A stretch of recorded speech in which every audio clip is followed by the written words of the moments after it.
A Tiger for Malgudi is a 1983 novel by R.K.Narayan told by a tiger in the first person.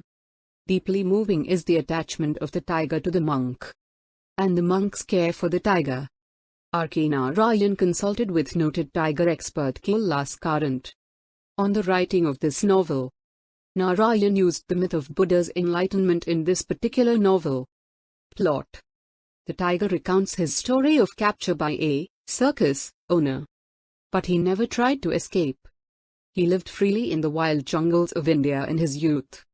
He mates and has a litter with a tigress, and raises a litter until one day he finds that hunters have captured and killed his entire family. He exacts revenge by attacking and eating the cattle and livestock of nearby villages, but is captured by poachers. He is sent to a circus in Malgudi, where a harsh animal trainer known only as the captain starves him and forces him to do tricks in the circus. He lives in captivity successfully for some time, but eventually his wild instincts overcome him and he mauls and kills the captain. After an extended rampage through town, he is recaptured, but this time voluntarily by a monk/renunciant, with whom he befriends and finds peace on the hills. The monk, called the Master, later realizing his own days are coming to an end, donates the elderly tiger to the local zoo, where he is cared for, admired by onlookers, and passes his days. Summary and analysis. The novel begins as Raja remembers his early life. He was born in the Indian jungle. Growing quickly, he seized his rightful place at the top of the food chain. He recalls the other creatures of the jungle feared him. Raja lived most of his young life in the broad swath of jungle called the Mampi Range. He was not an indiscriminate killer or despotic ruler, but was surely a dominant and occasionally ruthless one. He punishes those animals who deny him respect, and feasts on other animals liberally. At the same time, he has compassion for certain creatures. One day, Raja's sense of supremacy is undermined when a female tiger challenges his arrogance. They fight and are an equal match, nearly killing each other. A wise jackal inspires them to speak to each other rather than fight. Obeying his words, they surprisingly become friends, then become mates and bear children. One day, Raja's 3 cubs are tragically killed by a group of hunters. He seeks revenge by stalking human villages and eating their livestock, but is captured by a man called Captain who runs a traveling circus. Captain and his wife, Rita, train Raja to perform stunts. In the stunt that comes to be Raja's most famous, he drinks milk alongside a goat. The stunt goes awry one day when Raja embraces his predatory impulse and kills the goat. Enraged, Captain takes him out of the show. Madan, a film director, comes to Captain asking to feature Raja in a film. They strike a deal, but Captain delays for so long that he irritates Madan.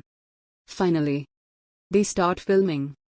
In one scene, Raja is to stage a fake fight with the strongman Jaggu. Jaggu, afraid of Raju, almost backs out of filming. In one attempt to film, Raja upsets Captain, who electrocutes him with the cattle rod. The rod does not subdue Raja as intended. The tiger retaliates by killing Captain. The film set erupts into chaos, and Raja flees. Raja makes it to the city of Malgudi. He roams throughout the city, terrifying its denizens. Yet, Raja has given up using violence to influence humans and hopes only to be free again. Nevertheless, deeply curious about humans, he visits many cafes and businesses. He even visits a school after following a group of children. He falls asleep in the headmaster's office. When he wakes, the principal and other staff are cowering and call for help. Alphonse appears with a gun but doesn't dare to enter the office. A spiritual leader known only as the Master also appears, attempting to placate the people assembled outside the office door. Alphonse drinks too much rum before attempting his rescue mission. For the headmaster, he passes out. and the master enters the office instead. Raja is surprised that he is able to understand the master's speech. Unlike other humans, the master orders Raja to leave calmly with him. And he complies, amazing the onlookers. Raja and the master travel throughout India spreading a philosophy of non-violence. They travel into the mountains and live for a while in a cave. There, they are visited by many people who want to emulate the master. One day, a woman appears and demands that the master returns to her and their children, whom he abandoned. The master replies that he is now a different person. Just as Raja is no longer a violent beast. Disheartened, the woman returns to the city. Raja becomes an old tiger. He finds it more difficult to hunt and protect himself. To help his friend along, the master invites a zookeeper from Malgudi to their cave. The zookeeper offers to take care of Raja and proves to be friendly and compassionate. The master gives Raja a final assignment: to move into the zoo and make children happy. The zoo will also render hunting unnecessary, enabling a non-violent life for him. Now two old friends, Raja and the master, part ways. Master tells him that their spirits will meet again when their bodies are no longer necessary. A tiger for Malgudi ends with this philosophical union between man and animal, suggesting that all creatures can and should strive for peace. End of the story. Thank you.